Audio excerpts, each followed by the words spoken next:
guys, just want to quickly say, first thing is that my microphone sounds a bit funny because I don't know why, it just does.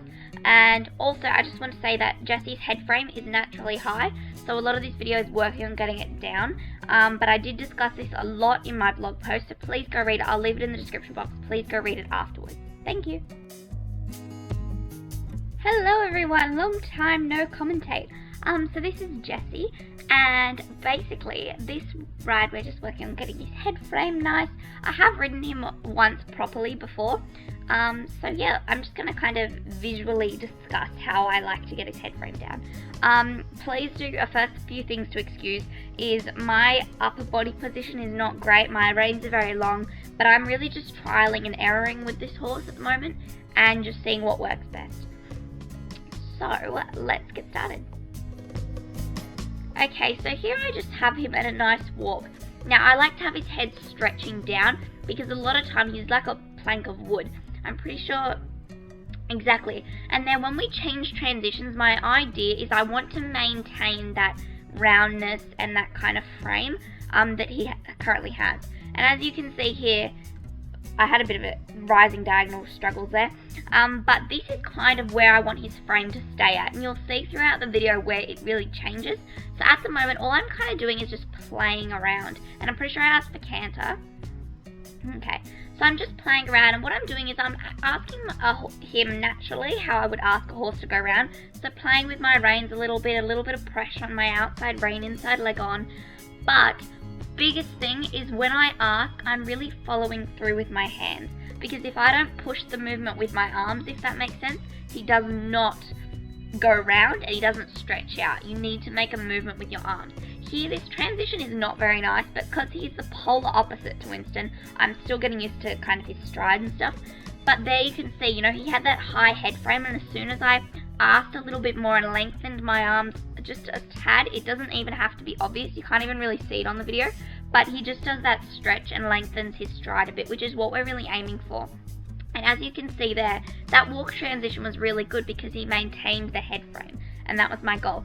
So now we're going to try everything on the right rein.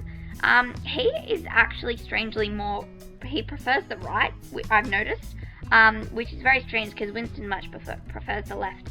Here we are cantering right, I'm pretty sure we come back to trot. And as you can see, it wasn't the most balanced transition, but the best thing was we didn't have a head throw in the air, because he likes to throw his head when you go up or down a transition. So my goal is really keeping the transitions a little bit quieter and keeping his head in a nice position. So as you can see there, you know, there was a bit of a, oh okay, we're coming up. So I just tugged and played, keeping my leg on too, because if I'm asking for a round frame, I need him to be traveling forward. So I'm making sure that I'm using this, I'm asking and using these signals in conjunction with my legs so that he stays forward and doesn't get behind the leg. As you can see, my 2-point is not great. I am slapping the saddle, I'm completely aware of that, but he has a completely different canter to Winston, and I'm very much still getting used to it. So please excuse that, but I'm doing exactly the same thing. I just wanted him to stretch out a little bit more because he was a bit collected last time. So here I'm using my 2-point position to allow him to stretch out, and I'm kind of, as you can see, I'm kind of widening my hands a little bit. There we go, we have the high head, then I'm playing and playing and playing and playing, there, bingo. So we got it, okay? It's kind of really hard to explain without me being there, and I'm considering investing in a GoPro to show you guys this. But yeah, as you can see, you know, my outside rein is always just constant pressure, because I really only use my inside rein for flexion and for turning. I use my outside rein to maintain frame and to maintain a round head, if that makes sense. And as you can see, whenever I go downward in a transition, I like to make sure that he's still keeping active in either his walk or his trot, because I don't want it to be like, oh okay, we're coming down a transition, let's shut down, if that makes sense. Pretty sure we pick up back trot, and I really try and maintain the frame as I pick up trot. Lovely. So that was perfect. He didn't throw his head up at all. It was nice and relaxed, and it just looked really chilled. Ask the canter. We had a bit of a head throw there, but I keep asking and moving it about and moving it about. He's a bit like a piece of wood. He's like a plank. He does not want to move, so it's really about getting that elasticity in his neck and in his frame so that he can kind of work with different things that I'm asking for. because when I first rode him last week, he was very stiff and was not asking for, I couldn't really get a diverse range of a frame.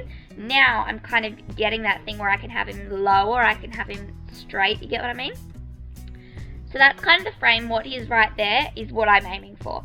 As I bring him back to walk, I really slow my rising trot, and I try and lengthen my reins a little bit. I just did that there simply because I was trying to get him relaxed. Now here we are jumping for the first time, pretty much. Just came over a very plain crossbar in trot, very, very basic. Came around again. He actually likes to throw his head a little bit whenever he's jumping. So I made a point to really have a super soft contact with the rein so that I wasn't, making it worse by tugging on his mouth. And I really made sure to have a main hold too. He doesn't really have a particularly big jump, but because he was chucking his head, I wanted to make sure I wasn't making that worse. Thanks, Dad's finger. I wanted to make sure I wasn't making that worse by, jabbing on his mouth when we were going over in canter. To be honest, for a few of these strides, I think I'm actually on the wrong lead, and he's actually a horse that I feel is quite difficult to tell whether he's on the right lead or not, so excuse that. But we're coming up again. I was actually counting. I sit back. He's got quite a deep distance as well. So here we come over. We get a bit deep in again, but it was nicely rhythmed. The rhythm didn't change too much. We just got a little bit of a chip there. Wrong lead again, but it's really rhythmical. It's not the most comfortable jump he has, but as I'm coming in, I'm just thinking, I can't explain it, but I'm just sitting back a little bit and kind of almost playing with the reins a little bit to keep I have a bit of a word bumble there, but a word jumble, but basically I'm kind of playing with the reins as I'm coming up to the jump and just really slowly half halting just to let him know, hey, I'm still here. It's okay, we're going in this together, if that makes sense. So that's Jessie for you. Hope you guys enjoyed this video. Be sure to give it a thumbs up, and I'll see you next week. Bye!